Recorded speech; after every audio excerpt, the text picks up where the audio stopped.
नमस्कार मित्रांनो, दिव्यांग व्यक्तींसाठी खुश खबर आहे। दिव्यांग बांधवांनी सन 2023-24 मध्ये ई रिक्षा किंवा फिरते वाहनावरील दुकान म्हणजेच mobile shop on in vehicle म्हणजे व्यवसायासाठी जी ई रिक्षा मिळाली आहे त्यासाठी अर्ज केले होते।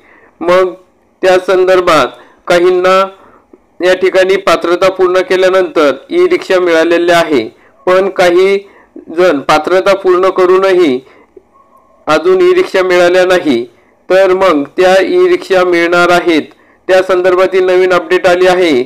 आणि तसेच मित्रांनो, ज्यांनी मागच्या वर्षी अर्ज केला नव्हता किंवा ज्यांना अर्ज करण्याची संधी मिळाली नव्हती किंवा ज्यांना माहिती नव्हतं आणि आता त्यांना अर्ज भरण्याचे आहेत, तर मग त्या संदर्भात अर्ज प्रक्रिया लवकरच सुरू होणार आहे।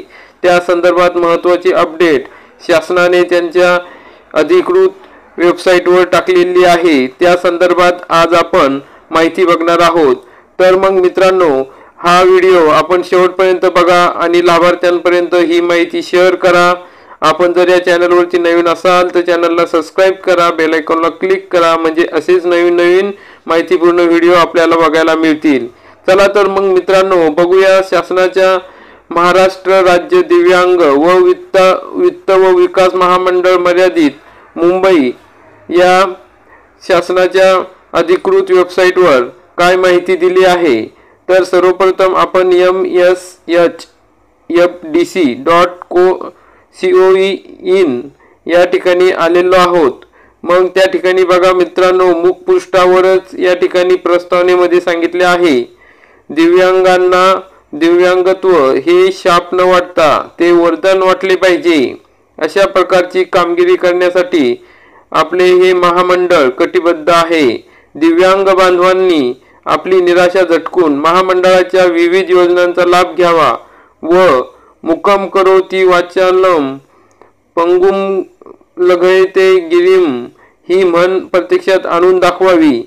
त्यासाठी मित्रांनो, फिरत्या वाहनावरील दुकान किंवा mobile shop on in vehicle या प्रस्तुत योजनेकरिता एकूण 45,389 इतके ऑनलाईन अर्ज प्राप्त झाले आहेत। मग दिव्यांग व्यक्तींनी ऑनलाईन सादर केलेल्या अर्जाच्या कागदपत्रांची छाननी करण्याचे काम महाराष्ट्र राज्य दिव्यांग वित्त व विकास महामंडळ मर्यादित यांच्या स्तरावर करण्यात आले असून, दिव्यांग या ठिकाणी दिनांक 10/6/2019 व दिनांक 27/9/2023 रोजीच्या शासन निर्णयामध्ये नमूद केलेल्या अटी व शर्तींची पूर्तता करणारे म्हणजे 100% दिव्यांगत्वाचे प्रमाण असणारे अर्जदार यांना प्रथम प्राधान्य देण्यात आले असून, सन 2023-24 या आर्थिक वर्षाकरिता 667 दिव्यांग लाभार्थ्यांना सदर योजनेचा लाभ देण्यात आलेला आहे।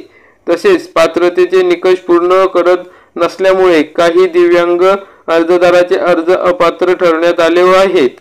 मग उर्वरित सर्व दिव्यांग अर्जदार यांचे अर्ज पुढील आर्थिक वर्ष म्हणजे सन 2024-25 मध्ये वर्ग करण्यात येत असल्यामुळे त्यांना नव्याने अर्ज सादर करण्याची आवश्यकता नाही। तर मित्रांनो, आपण जर या योजनेसाठी अर्ज केलेला असेल आणि आपल्याला ई रिक्षा मिळालेली नसेल आणि आपण यासाठी पात्र आहात, मग यासाठी तुम्हाला परत अर्ज करण्याची आवश्यकता नाही।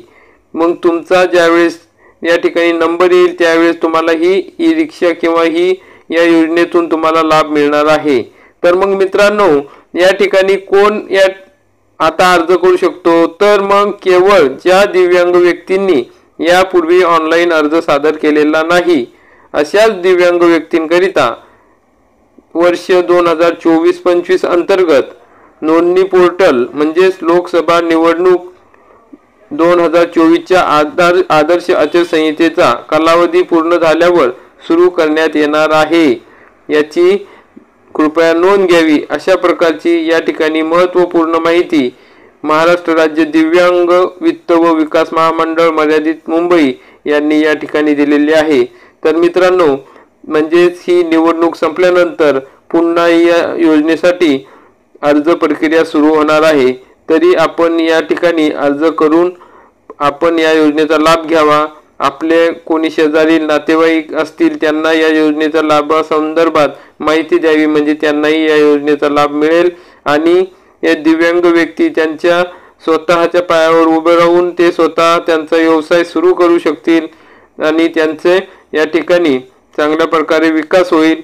यासाठी या महाराष्ट्र राज्य दिव्यांग वित्त व विकास महामंडळ मर्यादित मुंबई यांचे जे घोषवाक्य आहे, एकच ध्यास दिव्यांगत्वाचा सर्वांगीण विकास, हे परिपूर्ण होईल। मग या ठिकाणी या योजनेचा लाभ घ्यावा। तर मित्रांनो, हा व्हिडिओ बघितल्याबद्दल धन्यवाद। चॅनलला सबस्क्राईब करा, बेल आयकॉनला क्लिक करा। जय हिंद, जय महाराष्ट्र।